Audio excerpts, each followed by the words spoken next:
plant a native garden without including gallardia. Many of us are familiar with this plant, gallardia or blanket flower. It's our state wildflower. It's also an Oklahoma proven plant. And the cultivar that we've planted here is called Arizona Sun.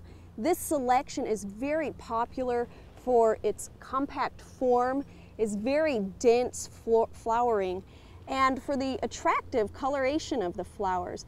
They have a yellow center that turns to red around the edge, and then the red and orange petals have this wonderful yellow fringe to them.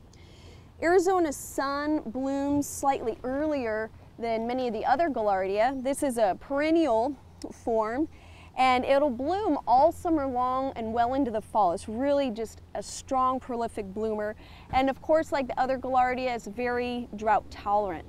Now, the common name for this Indian blanket comes from the coloration of the flowers. The colors are the same that are used by Native Americans in the blankets that they weave. Some people also say that the flowers completely blanket the plant. Now, a lesser known native perennial that we have in our garden, this is purple prairie clover, or Dahlia purpurea. And it has these nice dainty purple flowers, and they're produced on interesting cones. They'll start flowering from the base and work their way up, so you'll have a very long continuous blooming on these cones, and the cones can reach up to 2 or 2.5 inches.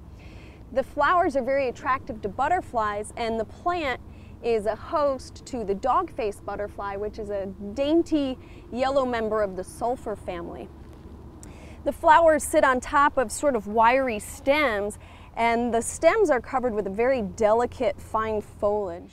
Native Americans enjoyed chewing the root of this plant for its sweet taste. It has a very long taproot, which makes Dahlia very resistant to drought. They also would dry the leaves and brew them for tea. The Pawnee tribe called Dahlia broomweed because they would use these tough stems to sweep out their lodges.